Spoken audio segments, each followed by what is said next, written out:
I'm Andrew Niddle with the Oklahoman. We're here talking today with Dannah Krone about March 2014, the deadliest month for prescription drug overdose deaths. Your sister, Tina Orr, she passed away in early March 2014.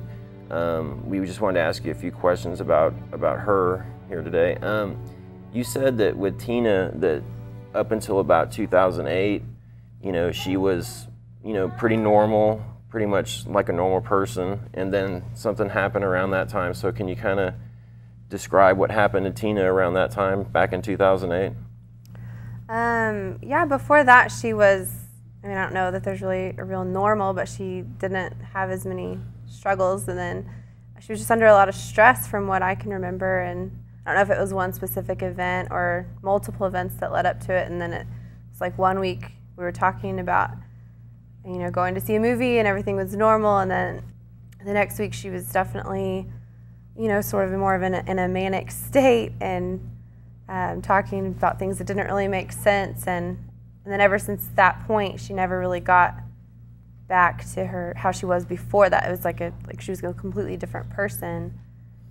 So for the last several years of her life, she was kind of dealing with some mental health issues. She was dealing with some substance abuse issues.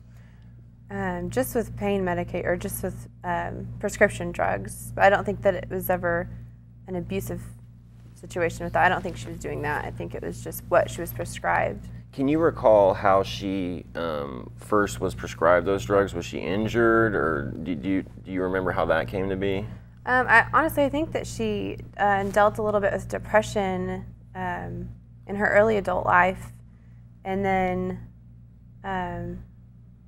she just, whenever she first had her first manic episode, then she went to see a doctor, and from then they were trying to diagnose it, but they could never really pinpoint what exactly it was, and she was diagnosed with multiple different things, and it just kind of seemed like the doctors were taking a shot in the dark. They didn't know what it was, but they didn't really want to say, oh, I can't help you, and so they would just label it as something, and then the next time she'd go back, if the medicine wasn't working, they would kind of switch their diagnosis and try a different medication.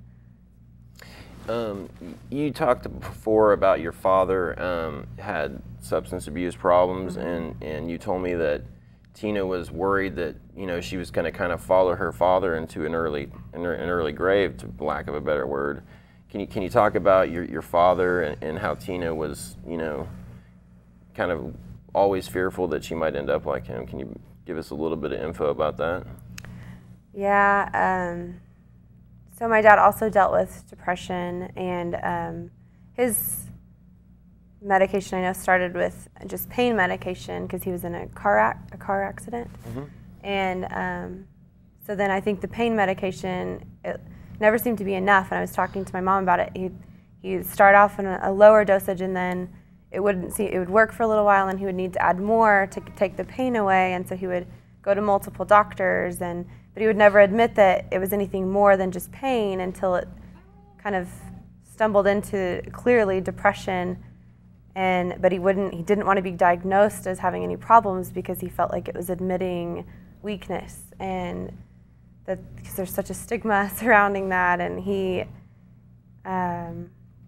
would doctor shop, and so that they wouldn't know that he was struggling as much as he was. And then when he died in the early 2000s, he, from what we understand, decided to commit suicide, and we don't know, whether it was, I don't know.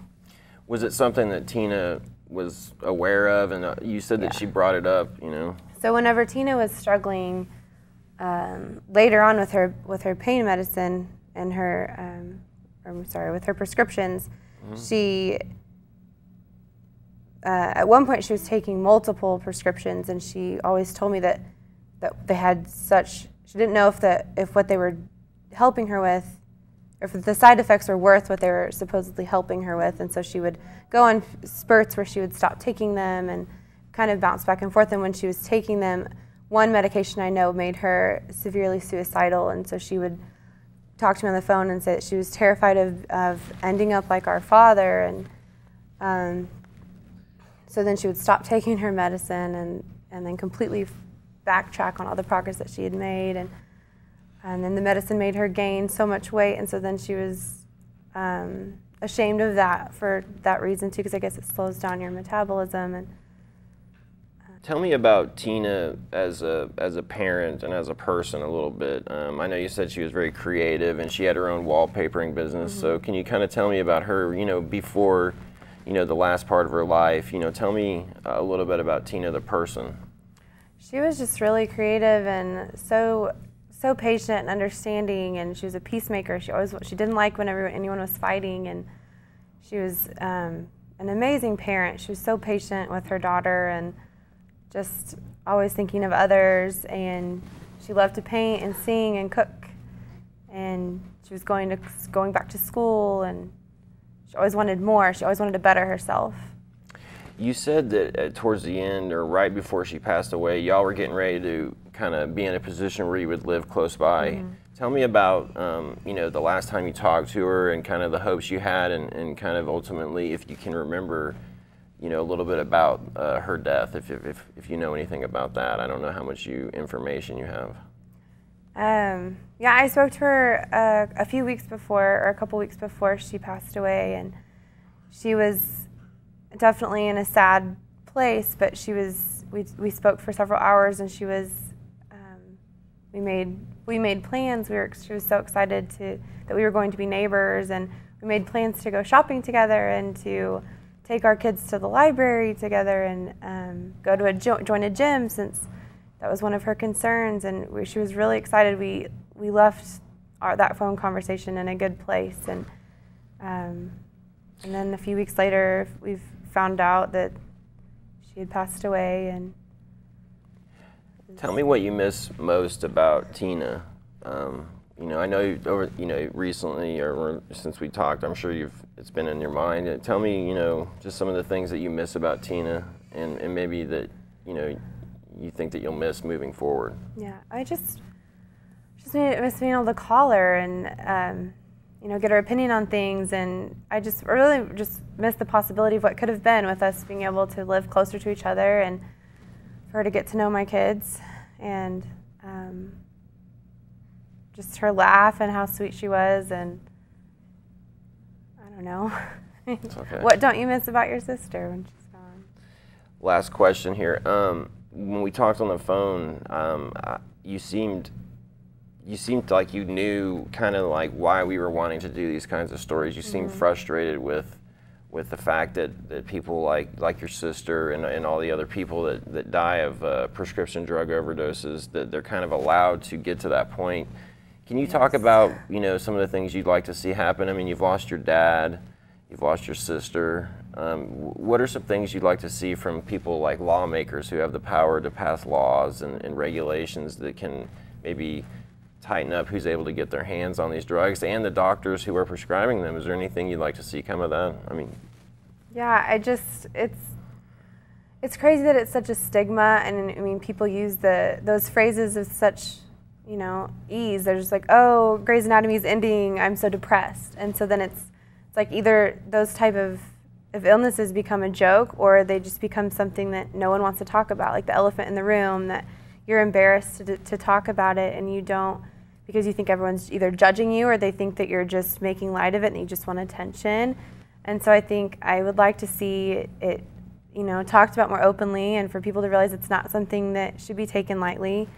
I hear suicide jokes all the time, and it's just things that shouldn't be joked about. And then also I just think that more research, along with every other kind of illness, needs to be done, and it needs to be treated more like an illness rather than people think that they're just after the drugs that are involved with it. And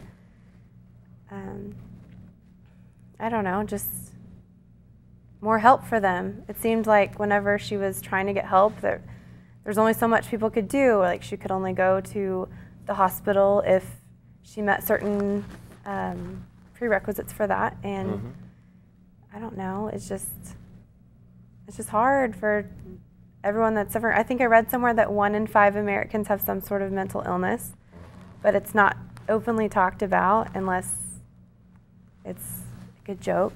So I don't know.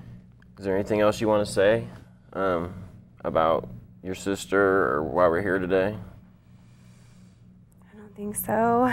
Just I hope that other people can get help, and that unlike Tina did get help and she was brave enough to get help, but for a long time she isolated herself from our family because she felt like that everyone knew her dirty laundry, that everyone knew what she was struggling with, but when everyone else is struggling, but it's not quite as open, like people don't see it as often. And so I just wish that people knew that you could get help. Like maybe if they had gotten help sooner, that they'd still be here. Because they leave behind family members that really think that that's the thought process they go through, is if I could have convinced them to get help, or if I would have been there. And for years, I know that I struggled with that, and other family members struggled with that of the what ifs, which, it's not very fun to go through.